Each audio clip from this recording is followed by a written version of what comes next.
Hey everyone, welcome back to Edgeverse, where we dive deep into the future of tech, transportation, and how it's reshaping our world. Today, we're talking about something straight out of a sci-fi movie: flying cars, or more precisely, electric vertical takeoff and landing vehicles, or eVTOLs. But hold on, this isn't just hype. We're unpacking the real story behind urban air mobility, or UAM. Is this the democratized sky we've been promised? Or is it turning into a sky-high monopoly controlled by a handful of big players? Stick around, because by the end, you'll see why 2026 could make or break the future of how we get around cities.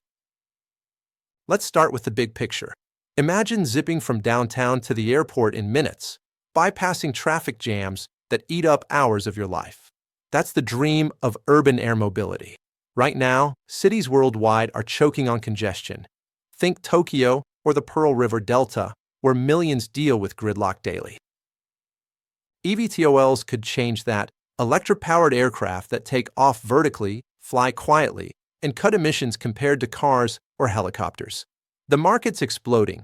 Projections say it'll hit around $93 billion by 2034, growing over 34% annually from about $6.5 billion in 2025. North America, especially the US, is leading the charge, potentially reaching $26 billion by then. But here's the catch. Behind the buzz, a few companies are quietly consolidating power, from patents to infrastructure to regulations. Is this innovation for all, or just for the elite? First off, why is this happening now? Urbanization is out of control. Over 30 megacities with 10 million plus people, and vehicle ownership keeps climbing. Roads are maxed out, pollution's rising, and everyone's fed up with commutes. Enter eVTOLs, perfect for short intracity hops, but the intercity stuff is growing fastest thanks to better batteries and autonomy. Electric propulsion dominates for its eco-friendliness and efficiency, but hydrogen fuel cells are catching up quick. And get this, the lightest vehicles, under 100 kilograms for 1 to 2 passengers, are set to boom because they're cheap, quiet, and don't need massive landing spots. But let's zoom in on the monopoly risks. We're breaking this down into 3 big areas: patents, infrastructure, and regulations. Starting with patents, the intellectual property that's like the secret sauce for these flying machines. Picture this. In 2025, Archer Aviation snagged Lilium's entire patent portfolio for just $21 million. That's about 300 patents, worth maybe $1.5 billion in tech value. Lilium was struggling financially, so Archer outbid rivals like Joby and basically absorbed their innovations in design, propulsion, and autonomy. Why does this matter to you? It's accelerating consolidation. Weaker players bow out, and their tech gets hoovered up by the big guns. Now, Archer, Joby, Airbus, Boeing, these guys own massive patent thickets. New startups? They're stuck. Design around them, license the tech, or risk lawsuits. It's like trying to invent a new smartphone without touching Apple's IP. Good luck. This isn't just business, it's stifling diversity. Different designs, like tilt rotors versus multicopters, batteries versus hydrogen, should compete freely. But when patents concentrate, innovation narrows. Expect more deals like this in 2026 as certification costs pile up and smaller firms fold. So, is the sky open for all inventors, or just the deep-pocketed ones? Moving on to infrastructure, the unseen battleground. eVTOLs need vertiports, specialized hubs with landing pads, chargers, and traffic control. These are the airports of the future, and control them, you control the game. Take the Urban V and Signature Aviation joint venture from mid-2025. They're building vertiport networks across the US, Florida, New York, California, Texas, using Signature's 200-plus existing sites. Sounds great, right? But it's consolidating control. Instead of open competition, we get unified networks that might favor certain operators with exclusive deals. Archer's already locked in exclusives in California, meaning they get prime access while others scramble. This could create a sky-high digital divide. Imagine a few networks dominating premium spots, offering sweet deals to their buddies and barriers to everyone else. It's like Uber owning all the roads, competitors can't play. Meanwhile, 92 U.S. cities are planning eVTOL infrastructure, with partnerships like Joby and Metropolis using AI for smart vertiports, or Eve and Ferroville integrating traffic management.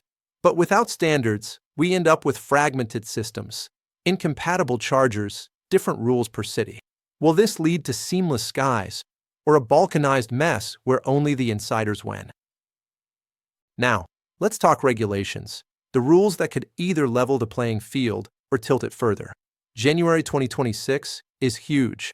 The FAA and ESA are harmonizing eVTOL certification standards, issuing guidelines for safe, cross-border ops. It's progress, cuts costs, speeds things up, avoids chaos. But here's the rub: regulatory capture. Big players like Joby, Archer, Airbus, and Boeing have teams lobbying and shaping these rules through committees.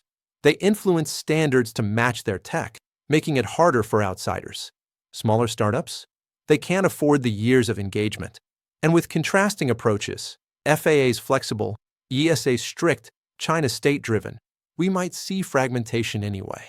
Opportunities for some, but risks of arbitrage or incompatibility. 2020 SIXS proof-of-concept flights are make or break. First to certify gets a head start. Real data, brand buzz, partnerships. Delays? More consolidation as cash-strapped firms sell out.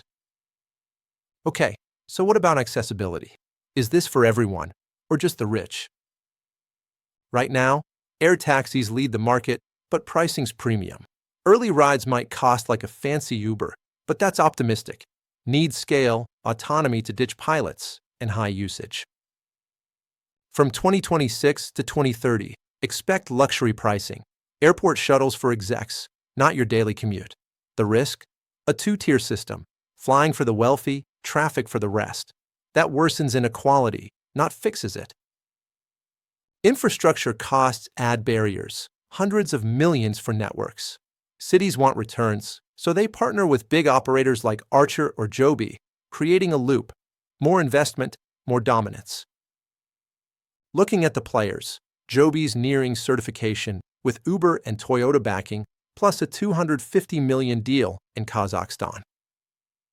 Archer is beefed up with Lilium's patents, Stellantis manufacturing, and $230 million in fresh cash. Eve leverages Ember's know-how. Airbus and Boeing bring scale. Smaller folks? Outgunned on capital, talent, IP.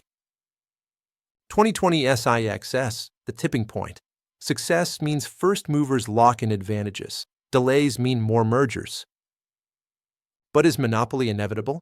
High capital, network effects, capture, patents. Yeah, conditions are ripe for an oligopoly. Counterforces? Government mandates for open access, international rivals, diverse tech like hydrogen, adjacent markets like cargo. 3 future scenarios. 1. Concentrated oligopoly. Joby and Archer dominate by 2030, prices stay high, innovation stalls. 2. Competitive ecosystem, multiple players, moderate prices, diverse options. 3. Government utility, public oversight ensures equity, broader access.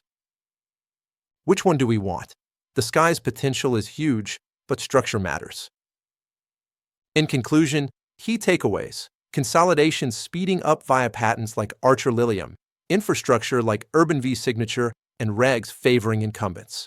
2026 decides if it's open or locked. Accessibility? Real concerns, premium for now. Harmonization risks barriers. For fixes, regulators mandate interoperability and transparency to avoid capture. Policymakers treat vertiports like utilities, open access, public networks, equity for underserved areas. Industry cross-license patents, build open standards, grow talent. Urban air mobility is no joke, it's transformative. But without action, it could become a monopolized airspace. The choice is ours. Policy can keep the skies open. What do you think? Will eVTOLs revolutionize your commute, or stay elite? Drop a comment below, like if this got you thinking, and subscribe for more deep dives into tech's future. Hit that bell.